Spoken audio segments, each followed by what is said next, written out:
Okay, the stream is up. Great.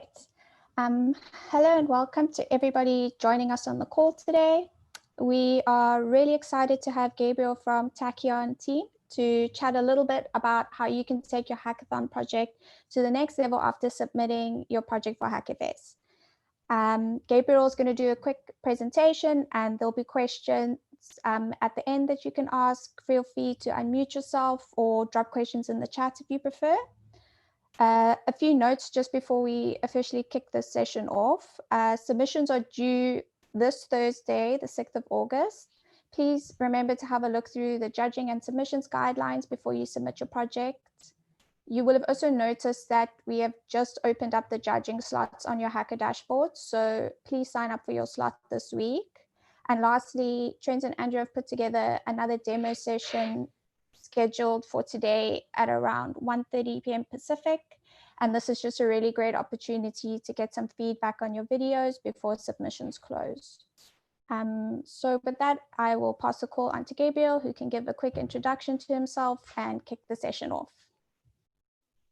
Awesome. Thank you, guys. Thank you, Emily. Thank you, Trent.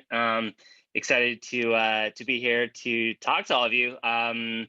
Been taking a look at a couple of the projects that are starting to come through. Really impressed with all of the projects at this year's hackathon. So real excited to talk to all of you. I'm going to share my screen so I can get into the presentation. Maybe Emily or Trent, if I can just get a thumbs up. Can you guys see my screen okay? Are we good? Yep. Awesome. Cool. Awesome. Well, yeah, I'm Gabriel. I'll introduce myself real quick. I'm the managing director of Tachyon. Tachyon is a Web3 accelerator as a part of Consensus. I'll talk a little bit about that more here in a second. But excited to talk to you guys about the Filecoin Launchpad Accelerator, which is coming soon. Let me click my screen here. Okay, there we go. So I thought how we would spend our time today is first, want to share with you guys a little bit more about the upcoming Filecoin Launchpad Accelerator. It's in partnership with us in Protocol Labs.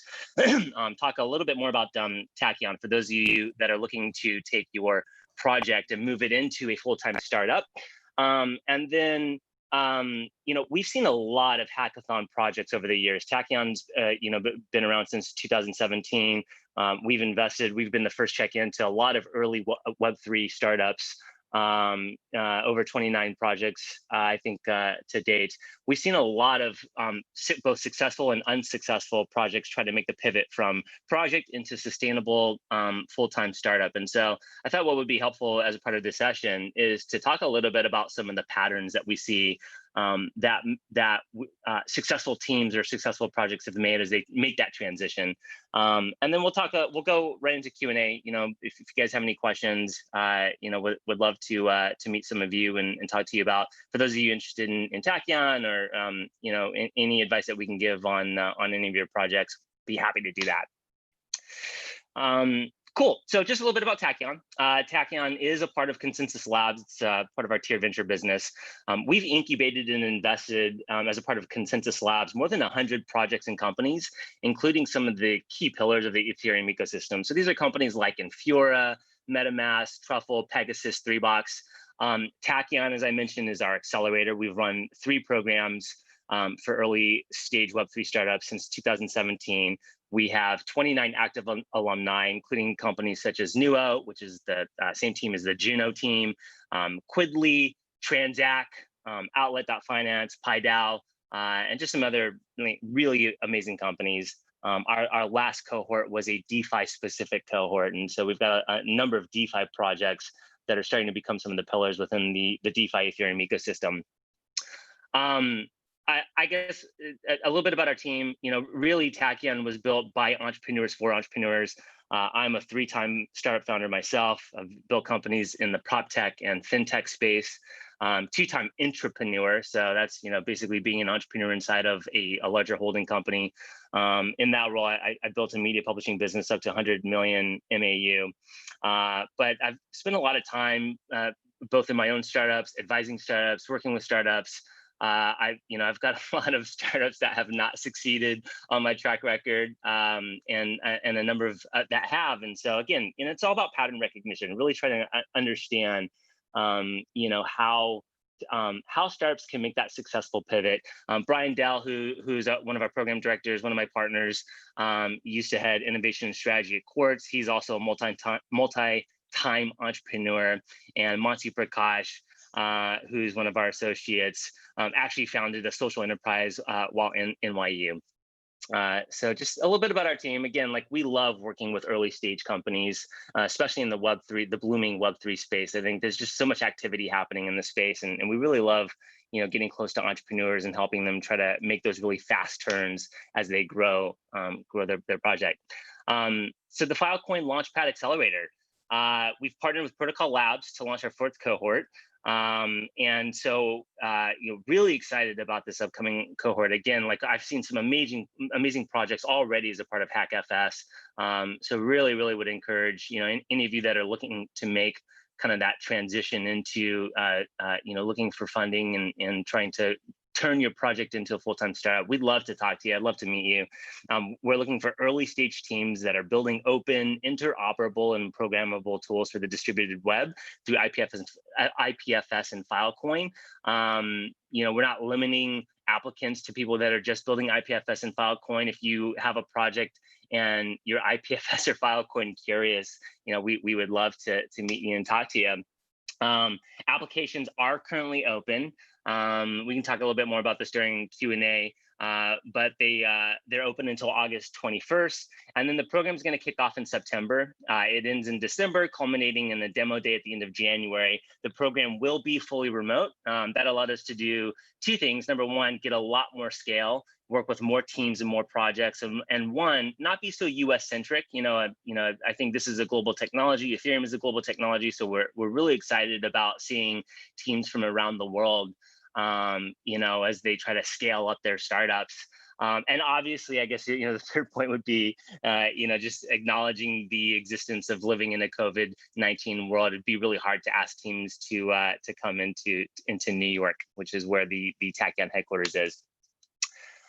So cool. The opportunity, I think, really trying to help teams think about and assess, is this a project or is this a company? There are a couple of, I think, key questions, which I'm going to go into detail here in a second on. But what market are you playing in? What's the size of the market? Who are your users? Are you able to build a community, and what does that look like? What are you building? What's the technology solution that you're building? What's your team composition? I think, is really important. What are some of the major blockers and challenges? And then what's your time commitment? So as you start thinking about, is this a project that you want to continue tinkering on? Is this something maybe that you want to extend some runway via grants, or if you want to turn this into, a venture size or scalable product or project? These are some of the questions that you want to ask yourself. As far as what to expect from Tachyon, accelerators are really about helping entrepreneurs speed up their process to becoming sustainable, scalable, venture-backable companies. And so, we really give companies all the tools that they need as a part of Tachyon to scale quickly and move really, really fast. So first is obviously capital. We're investing $80,000 into your company. We are usually the first checks into a company, at a pre-seed or seed stage, however you want to think about it. But really, we want to give you the capital so that you can make this a full-time endeavor and really focus on this as building a startup is an all-encompassing endeavor. And so, we want to make sure teams have enough capital, enough runway as they launch their business. The global networks that we have access to, both the Protocol Labs networks in addition to the consensus networks, whether they be technical subject matter experts, just a range of mentors and advisors. You can go to our website, labs.consensus.net. to see the list of mentors and advisors as a part of this program. Early stage investors. We work with a lot of investors, that are looking at early stage companies as they come out of Tachyon. In some cases, we're able to help you with your initial customers. And then fellow alumni. Again, we've got 29 alumni, that are actively building in the Web3 space. And, having that network is really about opening doors, helping you, gain access, and having that network can really, really help you move quickly as you build, your company. As a part of the program, we give you access to tools. Obviously, if you're familiar with Consensus, we literally built the Web3 stack. And so whether it's giving you direct access to tools or credits through our program services stack called Tachyon OS, things like Infura, like MetaMask, like Codify if you're in the DeFi space. And then finally, experienced entrepreneurs. Our programming officers are held by, myself, Brian, Mansi, and a range of mentors and advisors who are startup veterans, and can help you think about some of those trapdoors as you build and scale your startup. Cool. So let's talk a little bit about, turning your hackathon project into a sustainable product, into a sustainable business. Again, we've seen just so many hackathon projects apply over the years to Tachyon. The transition from, hackathon project or project to building a company can sometimes feel like a little bit like a daunting process. There are just so many things that you have to think about, that you have to get right, the sequence of events that you have to get right. What things do you focus on when really having support as you start to make that transition, and knowing what to focus on and when to focus on what, I think is really a key differentiator in the projects that succeed versus the ones that don't. I think this is the biggest single, one of the most important things that I really want to touch on. We've just seen, again, so many projects try to make the transition. When you go from a project to a startup, I think the biggest transition that you are going to encounter, the biggest transition that you're going to have to make, is going from building what you want to build, like building from your instincts, to really starting to focus more on users, on customers, on your community, and understanding, what is it that your users want. During this presentation, I might use the word customers or users or community. I'm using those three interchangeably. But again, we've just seen so many hackathon projects that were just really, really good projects. But when they try to transition from a project to a sustainable product or a successful startup, they failed. And so I think this combination of really being user-centric, user-focused, while also being able to build a community and build in public. It's one of the best ways to figure out what your users want.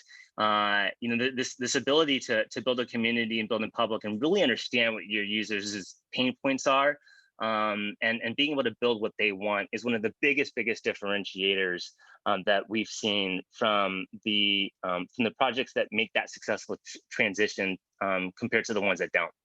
So I would screenshot this slide. Again, it's very simple in description. I think it's very sometimes difficult in execution. But again, I think this is kind of the 80-20 of making that successful transition. Cool. So let's touch on some of the key focus areas. I think as you think about the key focus areas as you make this transition, there's some things that I think are the ones that stick out to us. Certainly are, team. Are you the right founders? What have you built before? Do you have complementary skill sets? Market. What is needed in the market, and will your product matter in this market? What are the pain points of your users in this market? Do you understand the market that you're building this product in? Technical. Can you execute? Can you build? Can you get traction and build a community? Who are you building for? Will anybody care? Can you build in public openly? And can you use your community to bring people along, on this road that you're on? Moat. Can you build a sustainable moat? Can you figure out an unfair competitive advantage, and really protect your idea, or whether that's IP or technical talent or or a unique business model. And there's just so many interesting, unique business models that we can apply to startups within the Web3 space. And then lastly, funding. How do you fund and sustain your project?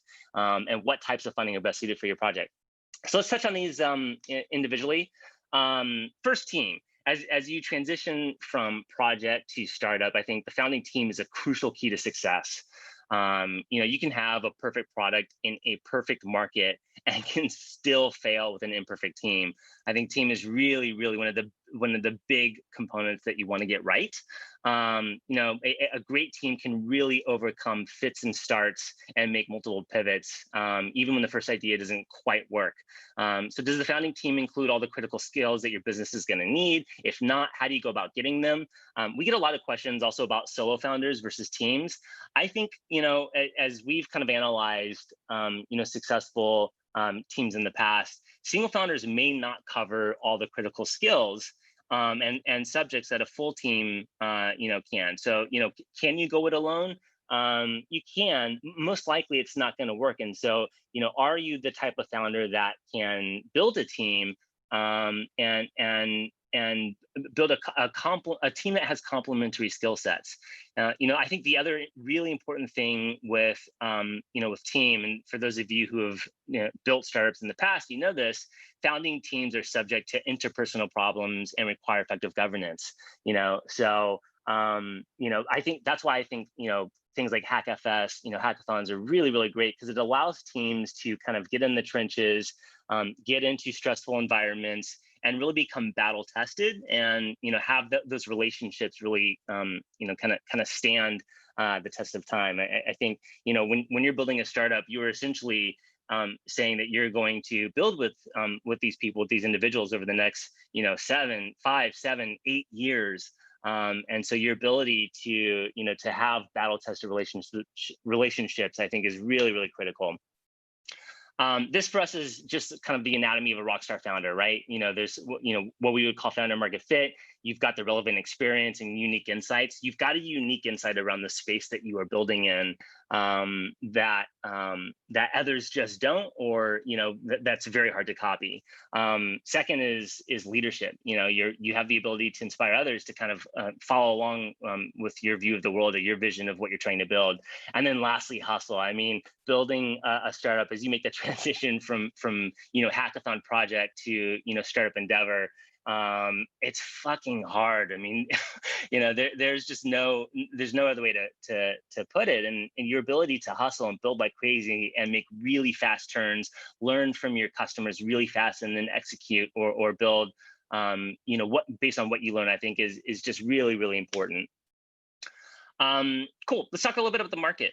As you start to think about the transition from hackathon project to whether this is a sustainable business, you want to better understand your market and the users in that market. What are their key pain points? So a lot of times, when you start off with a hackathon project, and there are a number of really great projects that have successfully made that transition.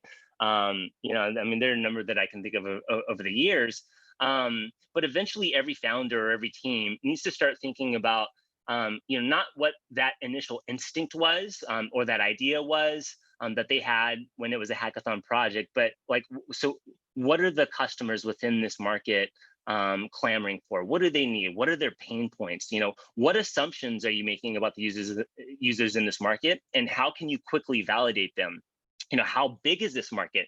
The size of this market, I think, really matters as you start thinking about understanding whether this is going to be a project that you just tinker on because you enjoy it and you really like the technology and it's just really interesting to you, or maybe this is a nice lifestyle business, or whether you should start thinking seriously about raising money for your idea, because this is a really big market with a lot of potential users who have some real pain points. So these are just some of the questions that you want to start asking yourself as you start addressing the market.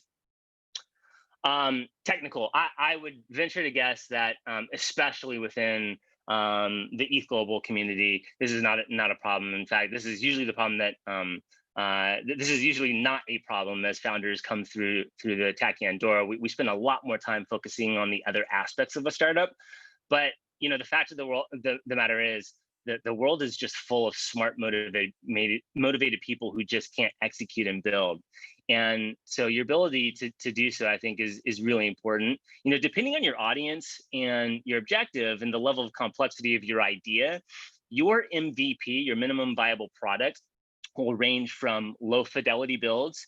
You know, you could implement things like no-code bubble solutions or dynamic UX designs, at least on the front end, if you're using something like Figma, you know, and just kind of sweep all the blockchain stuff under the carpet, all the way up to, you know, high fidelity MVPs that really require you to write a lot more code. I think a lot of the projects that we see that come out of hackathons, you can and should be writing code if you can. But once you start transitioning from project to startup, and especially startups that raise money, pre-seed money or seed money, you know, you need to have a strong understanding of the users and your market before you start writing code. And so a lot of the times we'll have very technical founders that'll come through the door and as a part of Tachyon, and they immediately want to start writing code. And you know, we really want to pause them and go, you know, what do you really understand about the customers in this market? What do you really understand about the market? Let's launch some low fidelity solutions so that we can really tease out some of those assumptions before we start incurring all this dev debt. And I think that's really important, especially in the Web3 space, especially if you're doing something like around DeFi, where you start needing things like security audits, which are both, you know, lengthy and expensive processes. You could burn through a lot of time and a lot of capital unless you have a really strong understanding of your market and the users in your market. So really important. Traction and community, you know, I think it's, you know, especially in the Web3 space, you know, being able to build a community and build out in public. Again, I touched on this already, so I'm not going to belabor this point, but I will just say that the difference between a project and a startup is a customer. Literally everything you do, from building a team to executing a product roadmap to raising money to, you know, going through the legal loopholes of having to, or not loopholes, excuse me, the legal you know, transition that you need to make to setting up the Delaware C Corp. It is all in the name of serving users and serving your community. And the best founders in Web3 that we've found are ones that build in public openly and harness their community as they validate ideas and then bring those users and bring that community along for the ride. We've got some great mentors as a part of Tachyon, who have done a lot within the open source space, and being able to transition from open source to you know, understanding where the value accrues and where startups can capture some of that value if you're building within the open source space. So, but I think really being able to build a community and harness that community is really just a massive, massive differentiator. And I would just encourage all of you to openly build in public. You know, so obviously, you know, you've got your GitHub repositories, and so people can see your code, but you know, building communities within, you know, whether it's Telegram or Discord or Twitter, or you know, really good founders are ones, in my opinion, that are also good writers. They can take their ideas and write publicly. So, you know, Medium is a great platform for, I think, for startups who are building out in public, who want to build their communities. But whatever your thing is, you know, figuring out what your medium is, I would just please strongly encourage you as you start making this transition, you know, to think about how you build out in the open, how you build in the public, and build a community. It'll really be, you know, a valuable asset for your startup. Cool. I'm going to skip this slide because I want to save enough time for Q&A. Moat. It's all about, you know, whether or not you can sustain your competitive advantage. You know, how many people in the world can copy what you're doing? None, a few, thousands. Do you as a founder or as a founding team have a unique insight in the space that you're building around? You know, have you not only tapped the subject matter experts in your space, but do you have a unique insight that gives you an unfair competitive advantage? And the question I always ask our companies when we start kind of poking around the sustainability of their moat is, if I give you a 6-month head start and then spend millions of dollars to come after you with a stronger, better, faster, cheaper alternative, how is it that you're going to fend me off? And so starting to think about the moat that you can build for your idea, for your project, and the defensibility of that moat, I think is just really important. Cool. And then lastly, funding. I'm sure all of you are very passionate about what you're building. I totally get it. And so, as you come out of something like HackFS, the question becomes, how do I sustain this? I want to keep building this. So how do you sustain your project, and what types of funding are really best suited for your project? I think that there are just a lot of options, a lot of funding options, for startups, especially Web3 startups. There are just a number of grants programs out there. So starting to think about, is this something that we can sustain via grants? And is that the best next step for what we're building and for our team? If you're building in the DeFi space, obviously there are things like token economic models that you can start thinking about. I would strongly encourage you to think about the distribution model. I think that's really important if you're thinking about going down that track. But that's something that's available to you. Again, and again, I'm going to harp on it again. I promised I wouldn't. But if you've got a strong community, that becomes a lot easier. Third option is, can you generate revenue from the project day one and get to what we might call ramen profitability? It's funny. I feel like I have this debate with founders, every with some of our alumni every couple of months. There's almost this hesitation to talk about the word revenue within this, I think within the startup community, but especially the Web3 community. And I think that's the wrong approach. I think if you have a project, if you can figure out how to accrue value and capture some of that value, and be a revenue generating project from day one, it just gives you more optionality. And so again, we really want to see founders continue on with their projects. And so I think it's a viable option, and I think it's one that more Web3 startup founders should think about. And then lastly, obviously, if your project is a venture-sized scale startup, there are a number of options, a number of routes that you can go. There are angels, there are accelerators, there are incubators, there are micro seed funds, there are pre-seed funds, all the way up to seed and Series A funds.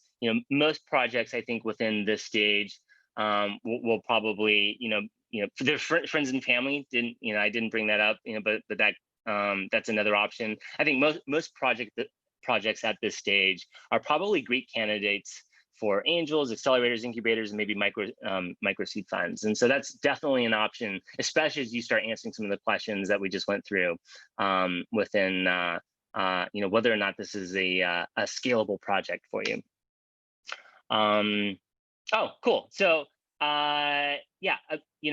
if you are looking to make the jump over to, turning this project of yours as a part of HackFS into a full-time startup, we'd love to meet you. We'd love to talk to you. We're actually doing virtual office hours over the next couple of weeks. You can go to, in fact, I should bring up my. I'll share this in the chat, and I don't know if Trent or Emily, if you guys can share the website. It's labs.consensus.net/Tachyon. You can find out more information about the program. Again, applications are currently live and close on August 21st. There's an option to book 15-minute virtual office hours with us. We'd love to meet you. We'd love to talk to you. And then as a sponsor of HackFS, hackathon winning teams are guaranteed an interview as a part of their application to Filecoin Launchpad Accelerator. So I was talking with Jacob yesterday, taking a look at some of the projects that have already been submitted, and just really impressed with what all of you are building and what you're up to. And we're all really excited. I think I get excited thinking about what's next for the Web3 ecosystem, and distributed storage is just something that I think is really important. I think the Ethereum community and the IPFS Filecoin community, I start getting really excited about thinking about the possibilities. And when you start thinking about things like distributed storage, communicating directly with smart contracts, and what kind of new business models that opens up, it's the Wild West right now. It's an early frontier, but I'm really excited to see what everybody's building.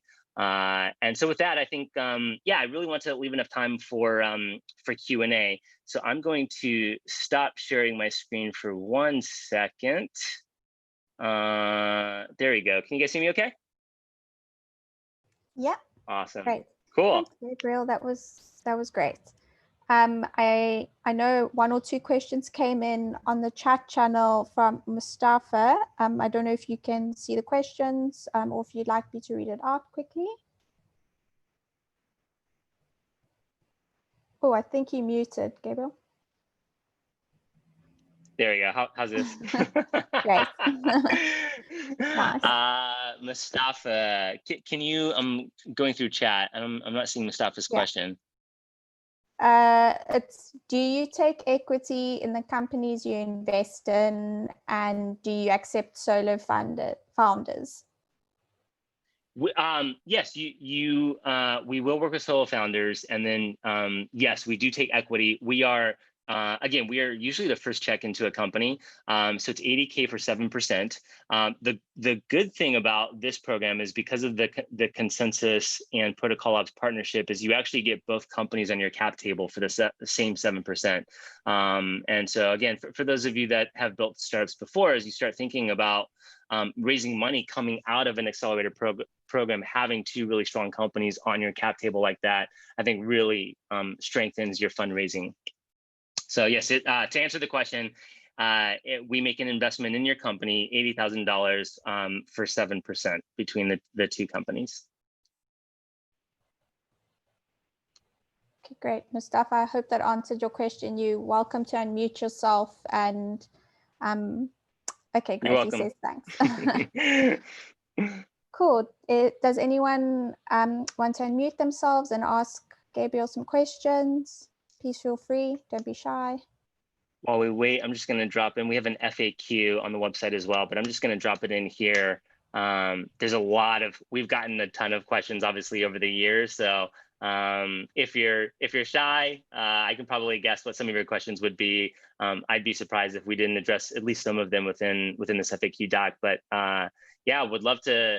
If I can answer any questions, or if you want to talk about your project a little bit, yeah, I'm here to help out any way that makes the most sense.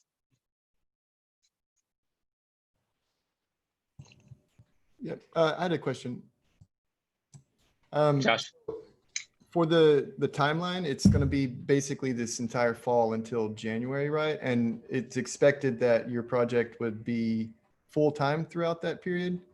Is that right? Yeah, that's exactly right. Yeah. So like, how do we, like, if we have jobs or other obligations, how are we enabled to put those on hold? I mean, I could potentially do that, but at the same time, then bills still need to get paid. How does that work? Yeah, completely understand. So obviously we're making an investment of 80K, you know, and so you can use that capital for a number of purposes, including your living expenses. But I think attacking an accelerator is really for people who are trying to, like, want this to be their full-time project. And so yes, you would go through the fall. It culminates in a demo day. As a part of that demo day, we bring investors who will listen to your pitch, take a look at your project. A number of our companies raise their follow-on round, usually a seed size round. And somebody stop me if I'm if I'm getting too much into like VC lingo, but a number of our teams end up raising their next round as a part of their demo day. Or coming out of their demo day. So really, this is for projects making the transition into full time. Like this is their startup. This is their baby. This is the thing they want to be committed to for the next 5, 6, 7, 8 years. And cool. So that initial investment. Yep. So that 80K is for this program that lasts through. It's not for after potentially. It's for no. Okay. Yeah. We are making an investment in your company. We fully expect that, you know, this will take care of a portion of your living expenses, any operating expenses as you know, obviously you want to be very frugal with your burn so that you can extend your runway. But yeah, this 80K is an investment for teams that includes, you know, a portion of your living expenses as you like really start hacking on this and trying to turn this into, you know, a really venture-sized startup. I have one more. So I have never had a startup, but what is the difference between a regular startup and a venture-sized startup? That's a great question. I think the biggest differentiator. So I'm an entrepreneur, and I think the word startup gets thrown around quite a bit. You know, I've built all kinds of businesses. I've built consulting businesses. I've built fintech, you know, technology companies. I've built prop tech companies, which are just basically, you know, real estate software companies. I've built media companies. I've built consulting companies. I think the biggest differentiator between like a venture-backed or venture-sized startup versus just any old, like, you know, me and a couple buddies are going to go start a consulting business is you're really competing in a market where you can get significant size and scale. You know, where you think your project can grow to, you know, affect or get users in, you know, tens of thousands.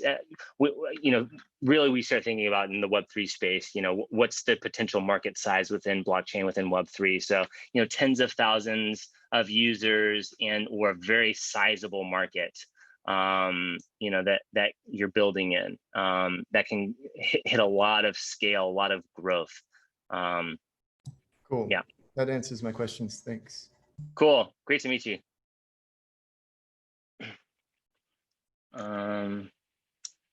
Veronica asked a question. It sounds like you're targeting protocol level projects that are tools for other projects. Do you sponsor projects that are more customer facing? Yeah, that's a great question. So if you go to the website labs.consensus.net/Tachyon, we actually have 3 verticals.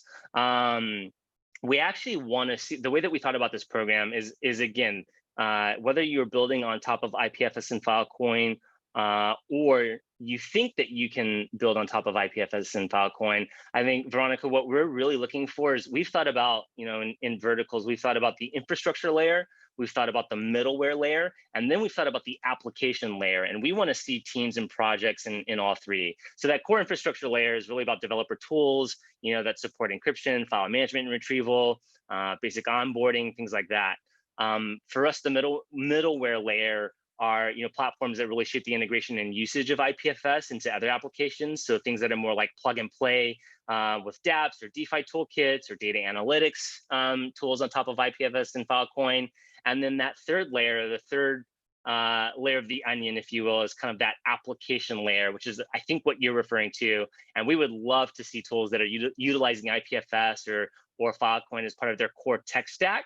For end user applications. So things like file sharing or archival tools or various dApps. We've even heard about a couple of companies that are doing some really interesting stuff with DeFi and IPFS integrations, which I think is really interesting and really cool. So yeah, I'm really glad you asked that question. I would love to see companies that are building at all 3, because I think all 3 are really, really important, especially within this, you know, really early nascent community.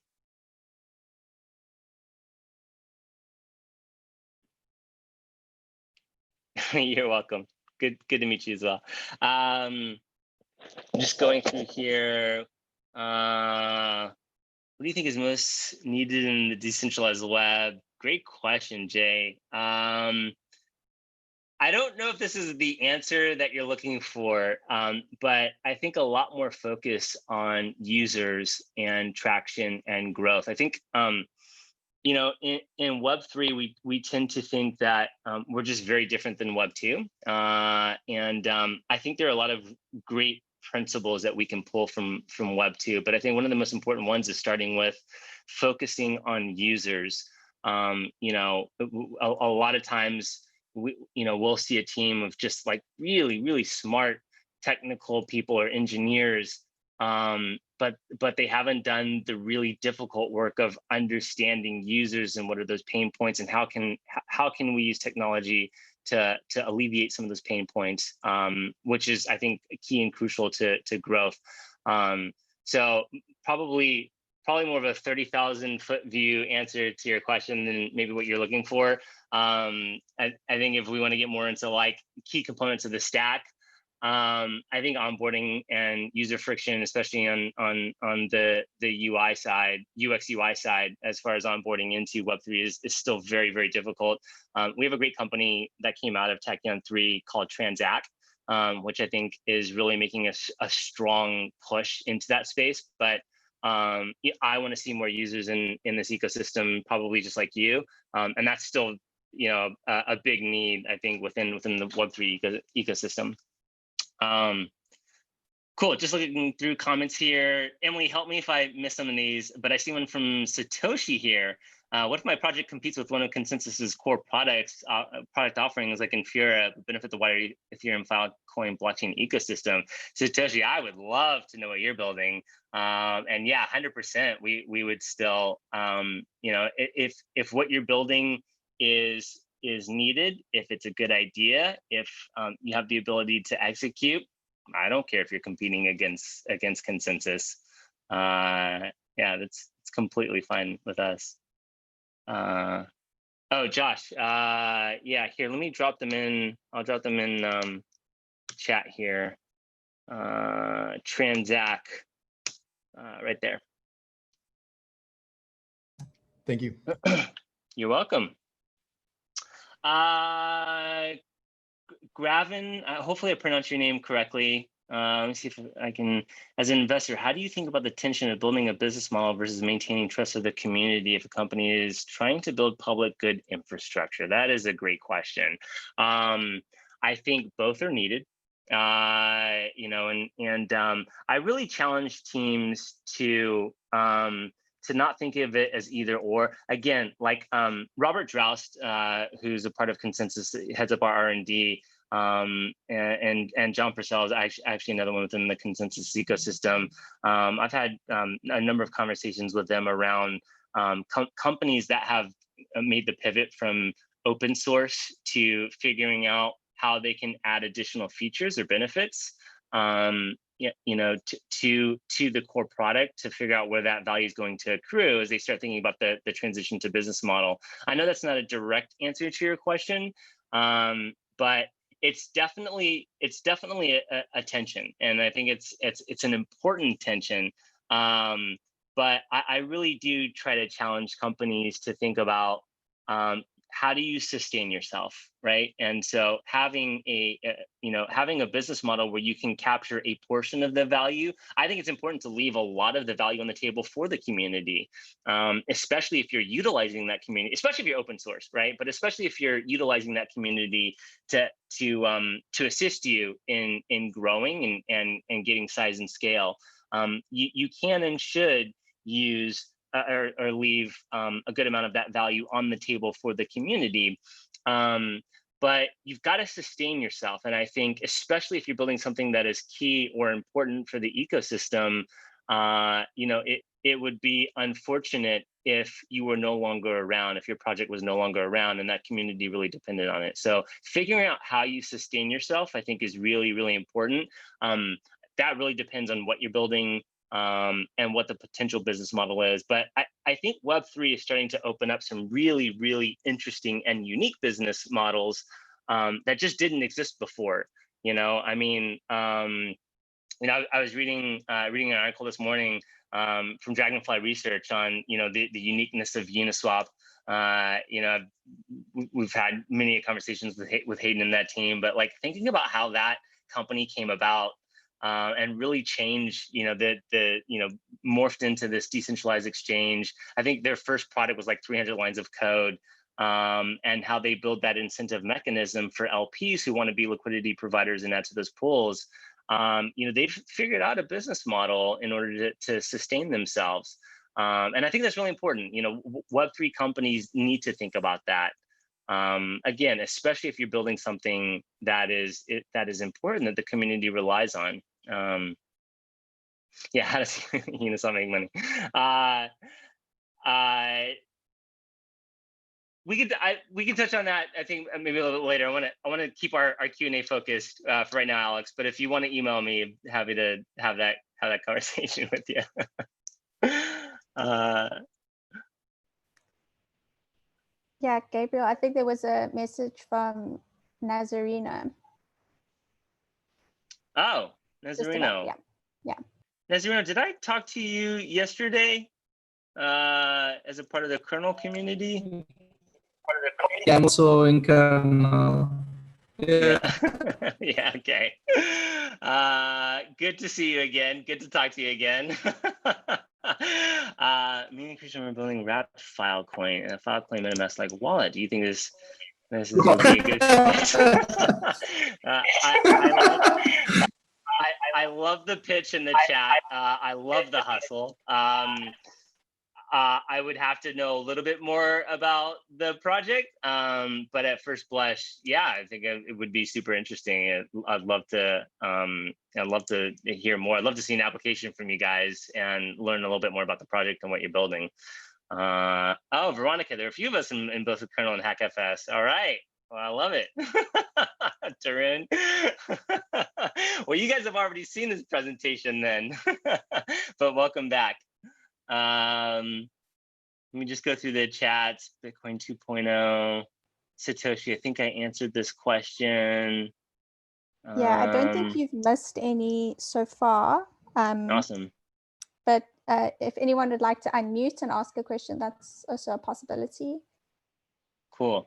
Oh, Alex. Oh, I think I looked at your project this morning. Yeah, the team from Ukraine. I know this isn't a question, but since you guys are from Ukraine, obviously Filecoin Launchpad Accelerator is global in nature. So we would love to see teams from all over the world apply. Yeah, I'm really excited to see what various teams come up with.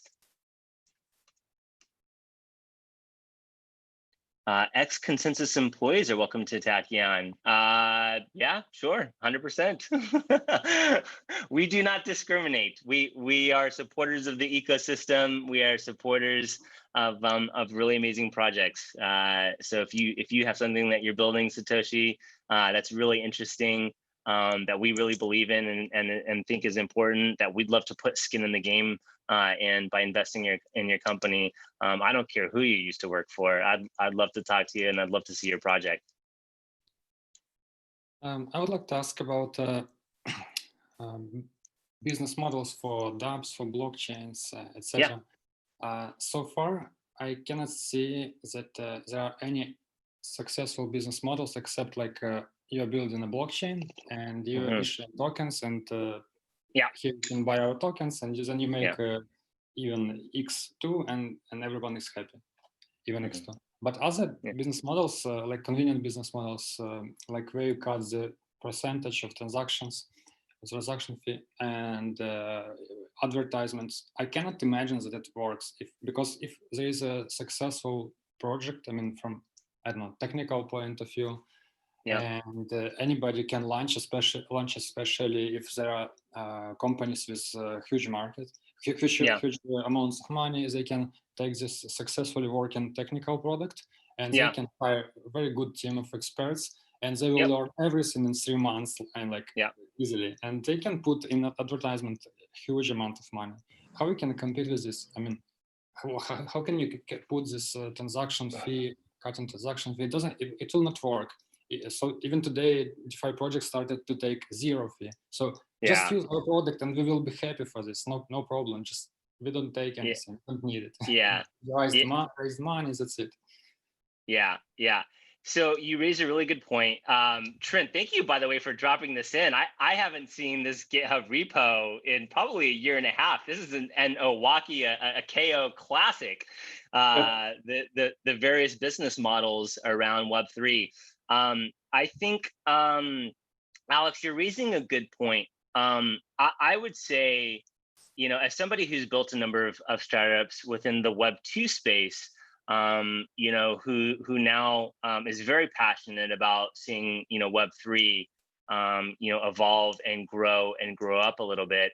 I don't think we've explored all the various business models. And in fact, I think there are even more business models available to us. Like so I've been having this conversation with more and more people over the last couple of months. It really started with Jesse Walden, who you know, for those of you that don't know, he launched A16Z's crypto startup school, and now has a small fund as he's starting to you know, invest in early stage Web3 companies. And he and I both are really, really passionate around what's kind of been dubbed the passion economy.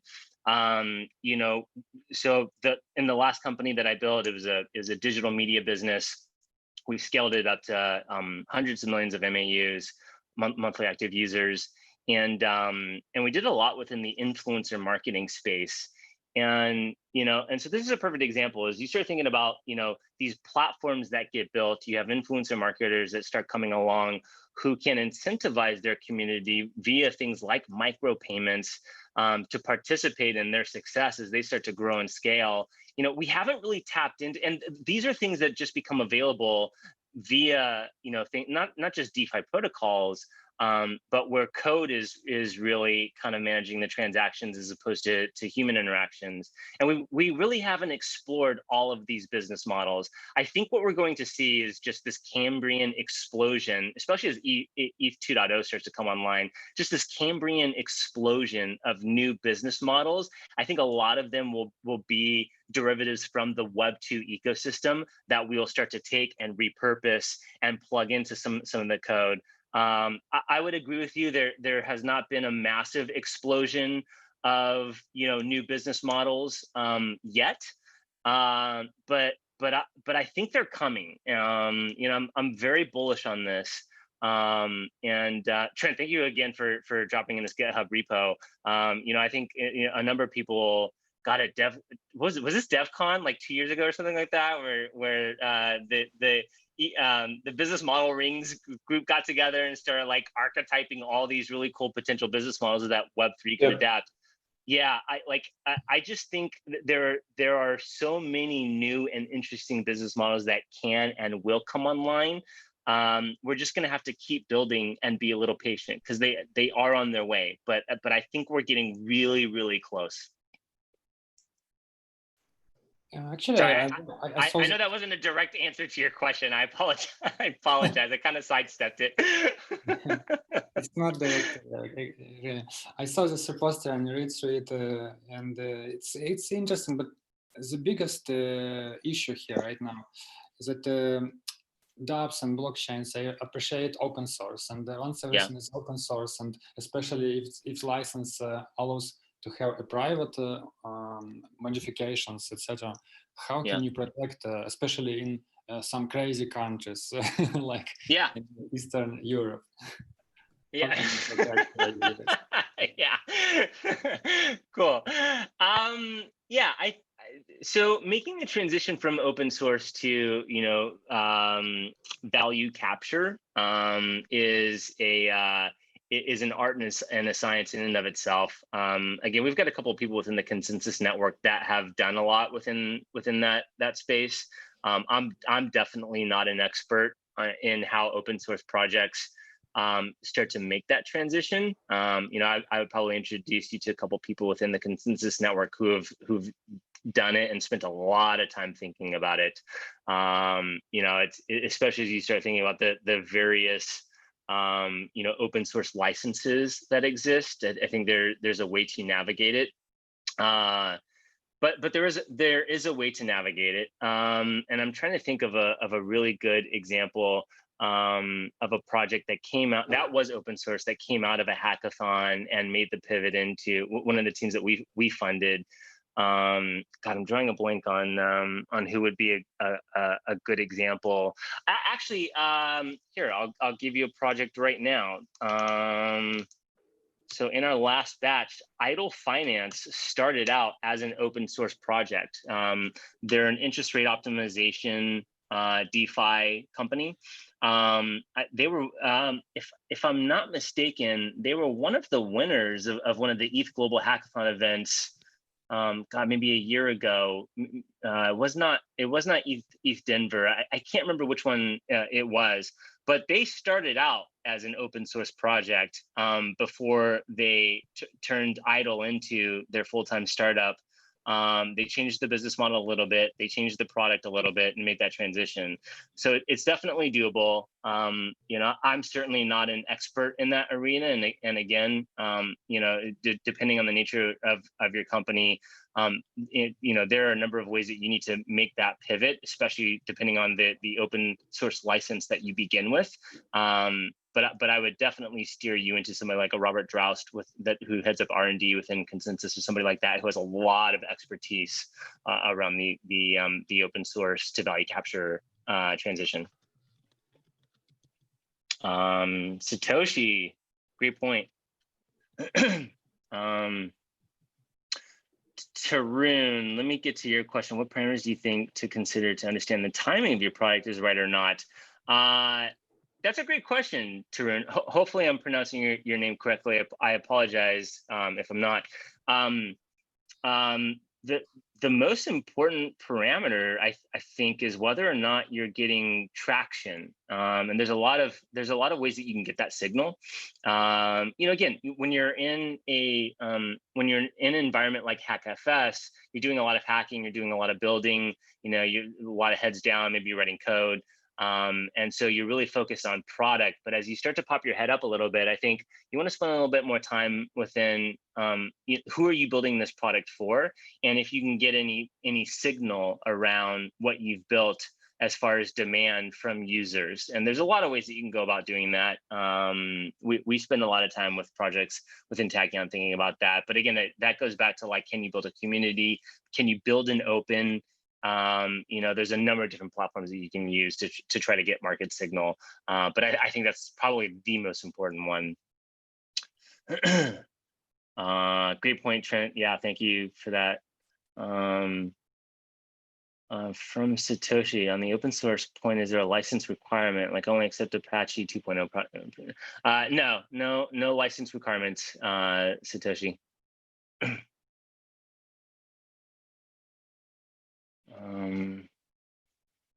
Scrolling through here, I should actually find Idle's original GitHub repo so you guys could see, because they started out as an open source project.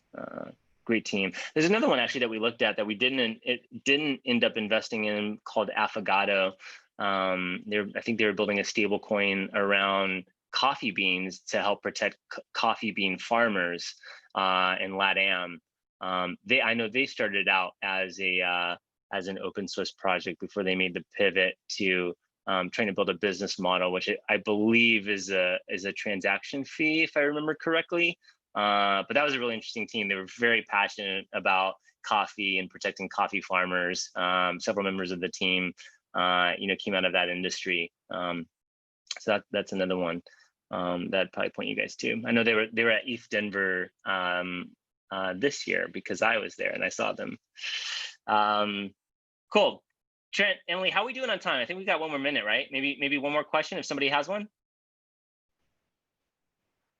Yeah. Not sure if anybody wants to have the last question, Gabriel.